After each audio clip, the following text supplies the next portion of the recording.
How Vivienne Westwood rocked the fashion world. People who love fashion and music all across the world are devastated by Dame Vivienne Westwood's unexpected death. Westwood was raised in the English East Midlands town known as Tintwistle, where she was born as Vivienne Isabel Swur. Every part of my childhood home was stone. The walls were 18 inches thick, and I would play in the window recess, Westwood told The Times. In the end, Westwood's family moved from beautiful Tintwistle to London, where the young designer launched her first jewelry business and eventually made her debut in the fashion industry. Westwood's penchant for fashion design evolved as she immersed herself more and more in the punk rock movement of the 1970s. Over 60 Vivienne Westwood boutiques can be found all over the world, and her designs are become instantly identifiable classics of high fashion. For her services to the fashion industry, the English designer even obtained a damehood in 2006. But how precisely did Vivienne Westwood use counterculture principles to successfully enter the mainstream fashion industry? Soon after moving to London, Westwood dated Malcolm McLaren, a fellow designer who would later become known for managing the Sex Pistols. Sex at 430 Kings Road, the culminations of a carefully crafted line of boutiques specializing in alternative fashion, was created by McLaren and Westwood. Malcolm and I changed the name and decor of the shop to suit the clothes as our ideas evolved, stated Westwood in her 2014 self-titled memoir. Deconstructed mohair sweaters, screen-printed shirts, and bondage pants were some of the Westwood's items at Sex that would later become defining punk fashions. Nothing was too scandalous for the store shelves in McLaren and Westwood's eyes. When we started to do punk, I think it was the first time people saw clothes like ours, and they could buy them from our little shop. No one was wearing anything like it, Westwood told Vogue. Malcolm McLaren was naturally excited to outfit the Sex Pistols members in the duo's creations, which created ripples across the punk rock scenes in the 1970s. I was very aggressive about punk in those days. It was like a you're with me or against me kind of thing, Westwood told Interview magazine. Her cutting-edge creations caught on like wildfire, adorning concert-goers in cities like London and New York. There is still a significant market for early Sex and Seditionaries works today, some 50 years after their debut. Collectibles from the brand's debut collections may be difficult for collectors to locate, nevertheless.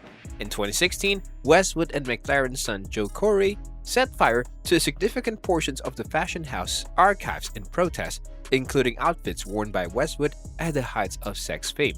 In addition, according to Daily Mail, Westwood was so possessive of her early creations that she requested that replica clothes built for the 2022 Pistol miniseries be stored away to prevent possible depreciation. Many of the brand's original designs were also bought for museum archives, as evidenced by the early 1970s Venus t-shirt in the Costume Institute collections of the Metropolitan Museum. For decades, Westwood astounded and astonished his followers, propelling an improbable subculture to the top of the fashion world. But even though she was one of the most well-known designers in the world, she was quick to criticize problems with the clothing industry.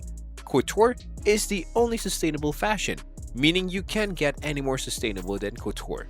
My answer is to buy less, choose well, make it last, Westwood told GQ. She was an outspoken opponent of quick fashion and a zealous campaigner, frequently using her platform to draw attention to urgent issues like economic inequality and climate change on the catwalk. Her political beliefs, which range from oppositions to fracking to concerns about economic disparity, were frequently displayed in her collections over the years.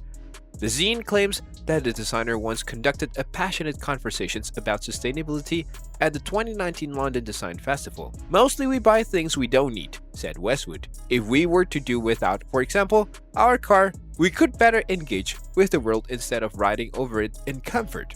With her Autumn-Winter 1983 Witches collection, a collaboration with Keith Haring, Westwood attracted the attentions of celebrities like Madonna after dressing the likes of Sid Vicious and Johnny Rotten Princess Eugenie, Dita Von Teese, and even Sarah Jessica Parker as Carrie Bradshaw wore Fifth's gowns for their big days, making the English designer a well-known wedding dress designer.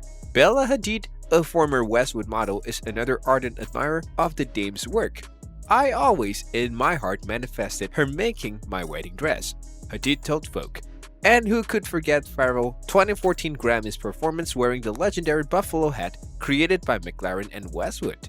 Westwood's influence on other fashion industry creatives is apparent. Celebrities like Marc Jacobs and Victoria Beckham are lovers of her line. Vivienne Westwood was one of the first designers who made me dream to become a designer myself, and when I first started at Burberry.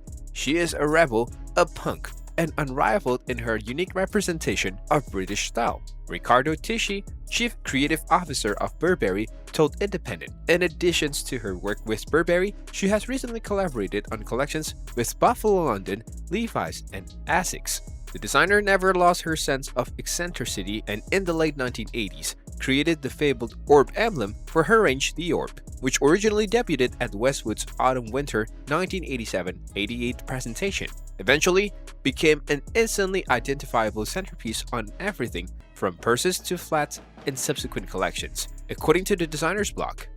The fashion brand is also known for its desired corsets, which were introduced in the 1970s, and the mini creanie, a contemporary take on the Victorian hoop skirt. The Vivienne Westwood brand continued to grow over time, gaining new legions of fans. Many of the brand pieces are popular with people from all walks of life, despite the fact that it still leans toward its punk rock roots, which hints of tartan and hand-scrawled motifs. TikTokers are known to want Vivienne Westwood's take on the traditional pearl necklace, proving that even Gen Z respects the fashion house's attentions to detail.